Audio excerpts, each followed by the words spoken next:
Game week 22 is fast approaching us, and a lot of us have midfield dilemmas. Let's have a look at how my team is looking like and potential transfers that I'm thinking of making.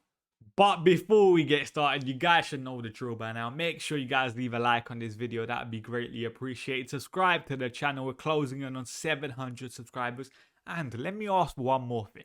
Make sure you guys click the notification bell so you guys don't miss a video.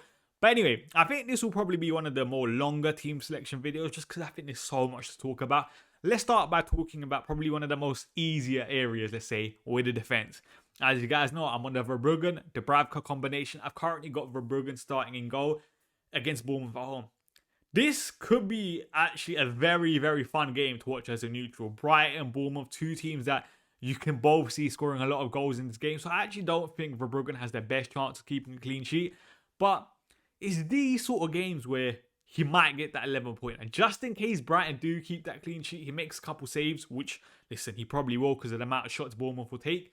He could walk out with 11 points, which is what I'm hoping for. But at the same time, listen, his chances of keeping a clean sheet are obviously a lot higher than Dubravka's against Liverpool.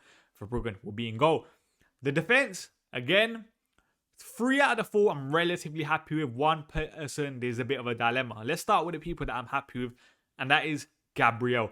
Nottingham Forest away, Arsenal will have a very good chance of keeping a clean sheet. If we're looking at Rob T's odds for clean sheets this week, Arsenal have a 42% chance. So I'm relatively happy with Gabriel. And plus, like I said, Gabriel's era free. Even against Chelsea in the Carabao Cup, he had a couple chances where, listen, if you guys don't own Gabriel, I'll be so scared watching him play. Because listen, every single time a corner comes, you just know he's that close to scoring every single time. It's actually crazy. Timber, I want to talk about a bit more because Arsenal, obviously, in the Carabao Cup started with Ben White at right back, Timber at left back. It's clear that Lewis Skelly's form hasn't been good enough this season and Arteta doesn't really favour. So I do expect Arteta to maybe set up in a similar way if obviously Kyler through and Capier out.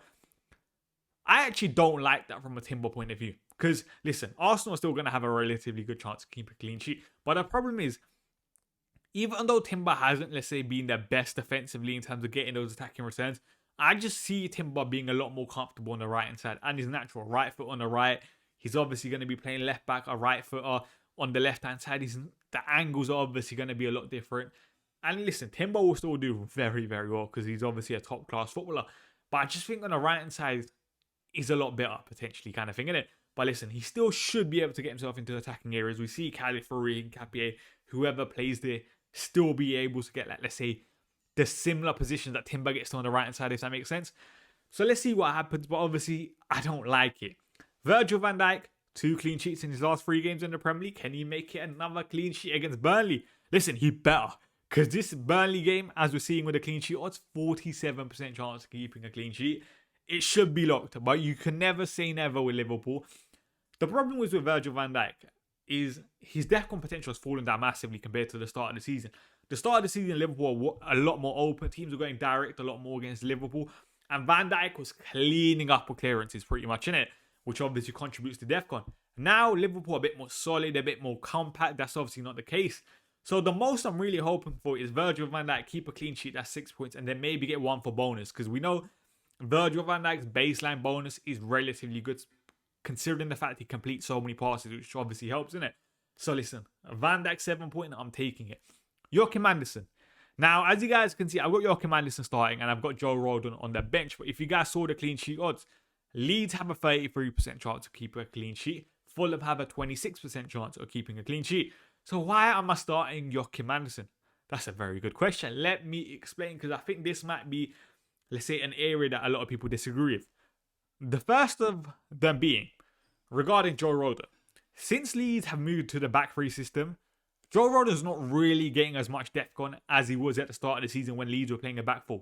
Joe Rodon's obviously playing right centre back now. So that's one of the major reasons why I've completely ruled out, let's say, starting Joe. Not completely ruled out, but I'm not favouring it. If we're looking at Tom Hadley's, this is a brilliant graph, by the way, DEFCON theoretical percentage for this week. Joachim Andersen has an 82% chance of getting DEFCON this week. Now, listen, 82% is a lot higher than Joe Rodon's 33% chance of keeping a clean sheet. So listen, 4 points versus the risk of Joe Rodon potentially getting 6.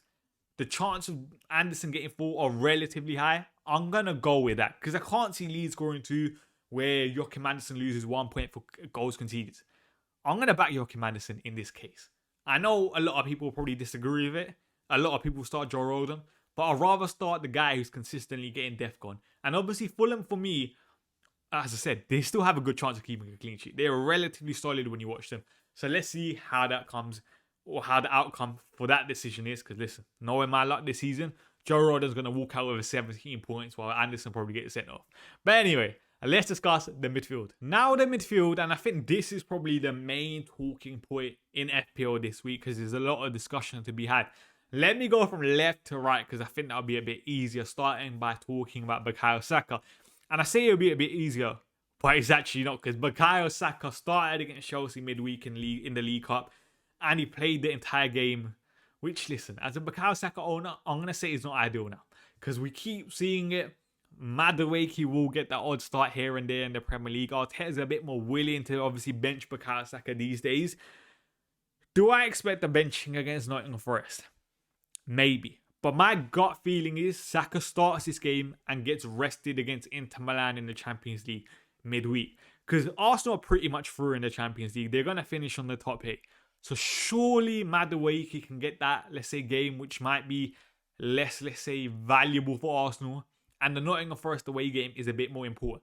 And listen, Nottingham Forest away is a relatively... anything could happen. Like, Nottingham Forest are in a relegation battle. These teams need points.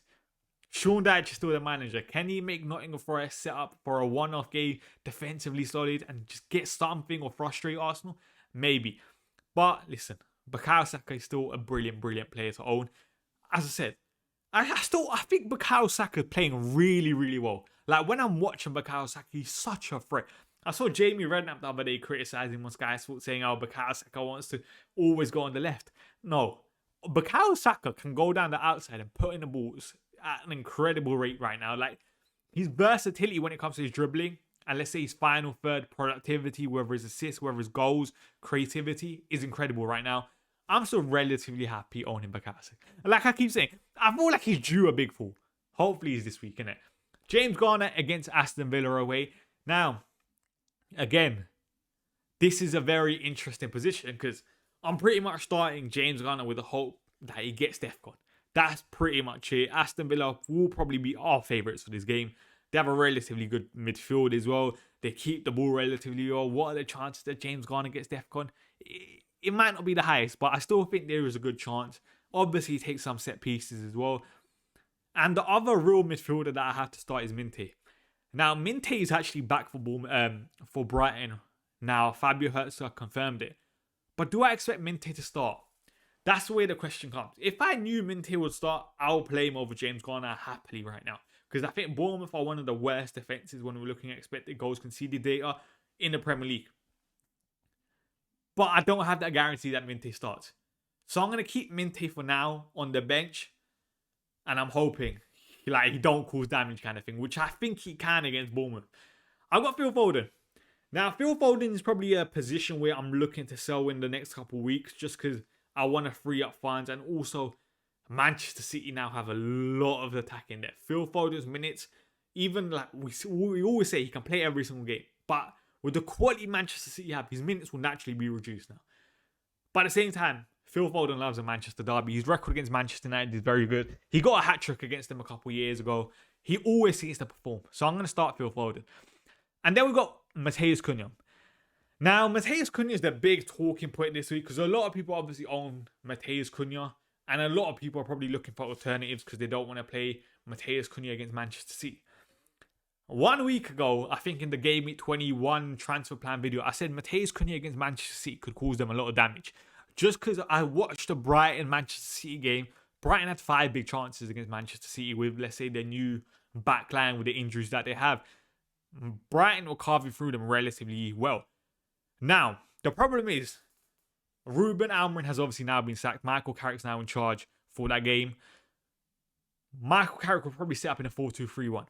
Now, Matheus Cunha will probably play on the left. But at the same time, Manchester United now have Mbeumo back and now have Ahmad back. There is the possibility that one of those two can play on the left. Bruno plays in the 10 and then obviously Benjamin Sesko starts up top and Cunha's on the bench. I don't expect that to happen just because Cunha's probably, like, let's say, I just don't expect both the AFCON guys to come straight back in. That's just my thought kind of thing, isn't it? Right now. I expect Matheus Cunha to play. He could cause Manchester City damage even though he hasn't been the best.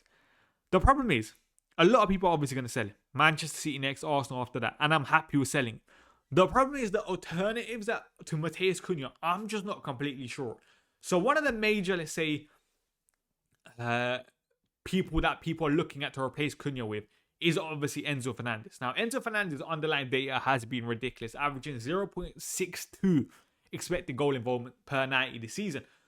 The problem is, I don't think over the last 2 games under the new Chelsea manager, me personally, I've learned enough in terms of how Chelsea are going to set up. In terms of Cole Palmer was out, Caicedo was out, Reece James was out, Gusto was out.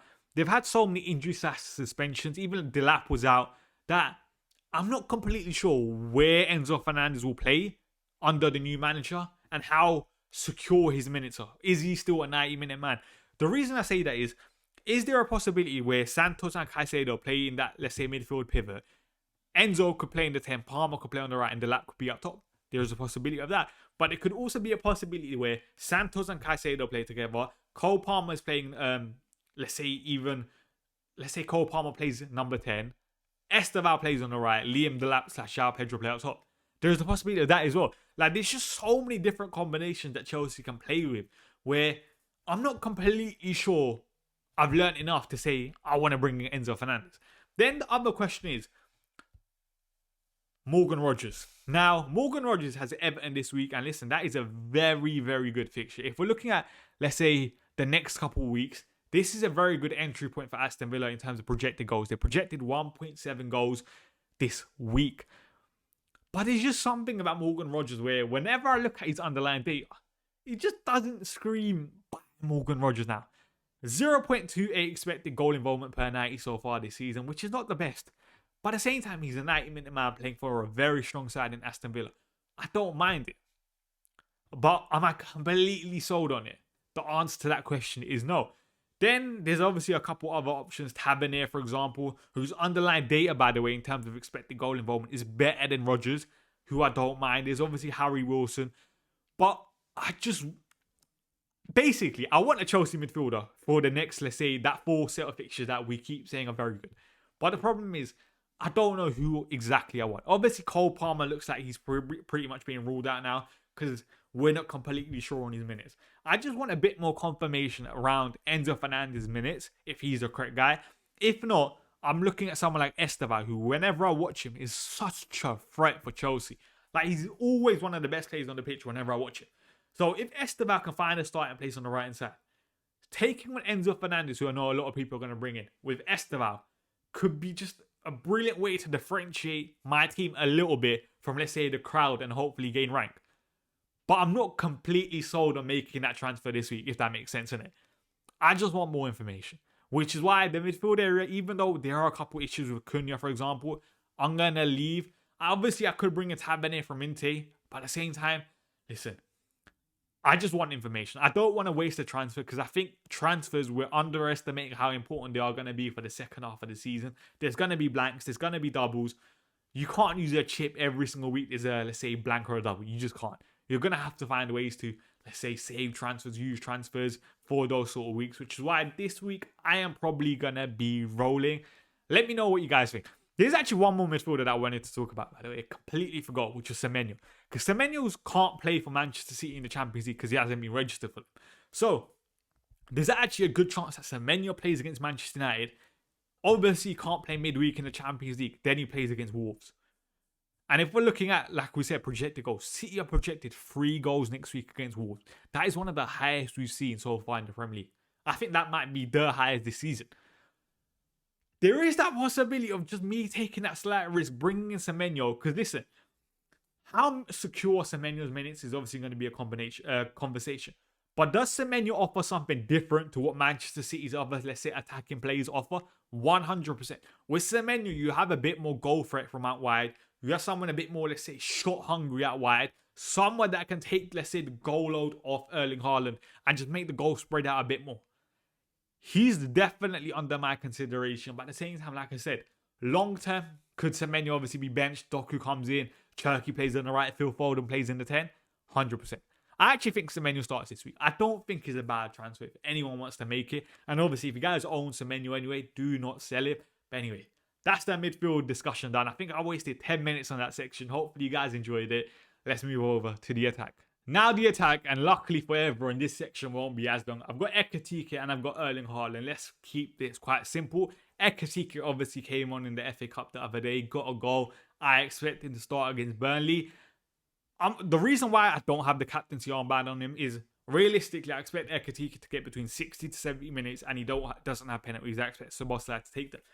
Which is why I think Erling Haaland, as frustrating as it can be, is just a default captain for me this week. I know Tyrone's going with something completely different. If you guys haven't seen his video, make sure you guys check it out. But I've gone with Erling Haaland. Listen, I actually think this could be a very difficult game for Manchester City, just in terms of Manchester United. Michael Carrick, a fan favourite, coming in charge. You expect the atmosphere to be relatively good. You expect Manchester United just to be a bit more defensively solid under Michael Carrick, which when he was interim the first time around for those 3 games, he showed he can be. So how are Manchester City going to, let's say, cope with that? But at the same time, I'm not completely sold on Manchester United centre-back partnership in terms of, I'm probably going to guess it might be Heaven and Lisandro Martinez, or even, let's say, Maguire comes in and Lisandro. Haaland could cause a lot of damage just because physically he's just so dominant. And I just don't think United, especially if Harry Maguire doesn't start, have the most physically imposing centre-backs. Which is why Erling Haaland could cause them a lot of damage. The reason why I'm not completely sold on it at the same time. Remember, guys, what Gandhi always says, never back the early kickoff. But I'm going to back the early kickoff. And I expect Erling Haaland to obviously be the highest captain player this week. So let's see how that goes. But anyway, that is how my team is looking at for Game Week 22. A bit of a longer video because especially that midfield section, there was so much to talk about. Anyway, make sure you guys leave a like on this video, subscribe to the channel, and obviously, like I said before, turn the notification bell on, and hopefully we will get a green arrow this week. Let's see.